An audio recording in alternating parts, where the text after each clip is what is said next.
you guys are looking for a place to get some reliable Ultimate Team coins, be sure to check the link in the description below to cointraders.co and use code LEGACY for 5% off of your purchase. What's going on, guys? Welcome back. Today we got some more NHL 19 on deck, where we have went out and we have built a team of all third overall draft picks, not third round draft picks, third overall, first round, third selection of the past, what, about 17 so years. We stuck them all on one team, and we're going to see if that team can win the Stanley Cup. So let's go ahead and take a peek at this team. Starting with our offense, we have Jonathan Huberdeau, Leon Draistail, and Matt Duchene topping off our first line. All first round draft picks, third overall selections, all taken in about the last, well, decade, I would say. Man, I can't believe it's 2019 already. Is that crazy? Looking at 2009, it's like, wow, that was not that long ago. No, it was actually 10 years ago. Wow, time is flying. But here we go. Johnathan Toews on our second line with Johnny Toews, Kyle Turris. Then we have Dylan Strome on the third line. My boy Pierre-Luc Dubois, center in that third line with Alex Galchenyuk on his left wing. Gabrick, Kotkaniemi, and Nathan Horton on our fourth line. Horton, of course, hasn't really played in ages. Hence the reason you don't even see him in a Toronto Maple Leafs jersey. Still rocking a Blue Jackets one the last time he played. Unfortunate for him. That injuries is going to probably keep him sidelined for the rest of his career. And by probably, I mean they are. Unfortunate for him. But you know what? Nathan Horton, I'm sure he enjoyed his time while he was here in the NHL and didn't take any of it for granted. You go and look at the defense. We have Heiskanen. We have Bogosian. We have Jack Johnson, Jay Boeister, Eric Goodbranson, and yes, we have Henrik Sedin. As you can tell, there is no picture. Why? Because we had to create him because he's, he retired, right? So he's not in the game. Well, he actually might have been on one of the international teams, now think about it. Whoops. But anyway, we made him and we put him on defense because he was one of the players that wasn't in the game. We needed one more player. We was one short. We had, what would that be, 17? We had 17. We needed 18, so he was one player short. And I figured, you know what? Out of all the third overall draft picks, the ones a lot of people do know that was of the most recent years, of course, would have been Henrik Sedin. So we did throw him on there, but because he's not in the league, he's getting stuck playing defense. And then as far as goaltending is concerned, we did not touch the goaltending. We have Crawford, we have Cam Ward.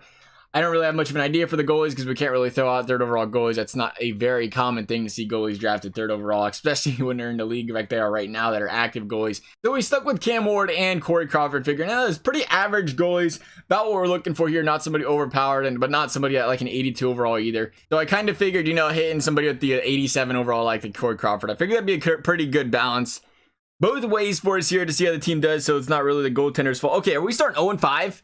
Boys, I know some of us are a little old. Let's wake up. There we go. We're 4-5 now. But I did figure that would be a better balance for us all, at least to do it that way. So 5-7, though. Maybe not. Maybe we should have went out in there and thrown in, Bob and Braden Holtby or Carey Price or something. Help the team out. I'm a little bit shocked by this. I think we had a 91 overall. That 91 overall, which is pretty average. A lot of teams are about a 90, 91, 92 in this game when it comes to the entire overall when you bring up the season mode screen and stuff. But, we did have some solid players, and then to be fair, we don't have a lot of stud defensemen. I think we have a couple solid defensemen, but then again, we don't have a lot of, true top-line defensemen on the team, really, so that's probably hurting us right here. As far as, we have a pretty solid first line. I mean, we got Duchene up there playing. Kyle Turris has, done some things in his day. Pierre-Luc Dubois on a third line with Galchenyuk. I mean, look, a third line that is right there.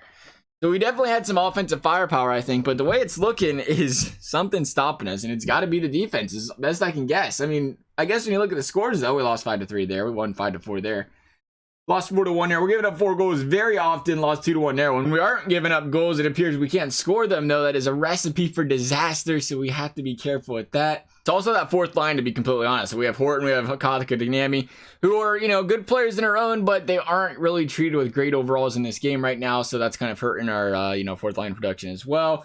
When you look at stuff like that, but this team looks like it's destined to not even make playoffs. A team of all third overall draft picks isn't even gonna make playoffs. That's crazy. But that's kind of what a team of third overall draft picks is all about. You had the question, was this kind of team going to go out there and be good, or was it going to be Because we do see a lot of, top first, second overall picks are very popular picks. Usually, like right now this season, we have Hughes and we have Kako. And, you see the guys like that, the Liney, the Matthews, another year. It's like those guys are always the center of attention. Then, we don't hear as much about the third overall pick. Sometimes it can be a little bit of a gamble you take third overall. Sometimes it goes well, sometimes not so much. And I guess we're starting to see the result of that. Even with the third overall pick in the draft, the best pick in a draft, you take all of those players and you put them on one team and they still struggle. That is how difficult it is to go out there and properly click on the stat screen that says, you know, the season stats instead of the stats that are in the playoffs.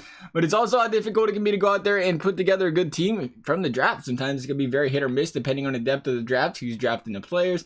But you look at Draistail, you look at Duchesne, you look at Huberdeau, they all put up 60 points. But they was minuses, minus 11, minus 12, minus 5.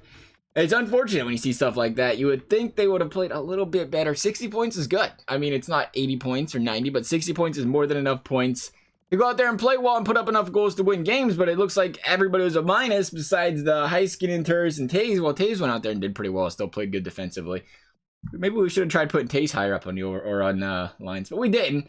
Let's go take a look at the goaltending. Again, doesn't really matter because the stats are completely generated not proper. But 27 and 31. No, we do get the goaltending win-loss record. And Crawford was 27 and 31. And Cranmore was 6 and 10.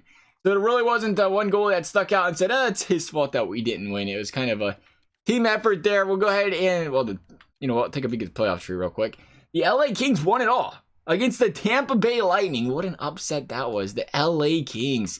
You look at the awards, though, I would like to see who brought these bad boys home. The Art Ross went to Patrick Laine. There you go, Laine. O'Reilly with the Hart. All right. James Norris went to PK. The Lady Bing went to Kucherov. The Pedersen. The Memorial. Actually, it was a Memorial went to Pedersen, but imagine if they did call that the Pedersen. That would be a pretty fancy trophy name. The Conn Smythe went to Johnny Quick. The Vezina went to Ranta. The William Jennings, same place. And then you look at the Mastodon went to Bogosian. Our boy Bogosian brought us some hardware home. There you go. Franklin J. Selke, Ryan O'Reilly, Ted Lindsay, Ryan O'Reilly, the Ovechkin trophy went to Ovechkin, aka the Maurice Richard. As for this video, though, guys, I hope you enjoyed it. If you guys want to see another one like this one, please do let me know what you'd like to see. As always, thank you guys for watching, and we'll see you next time.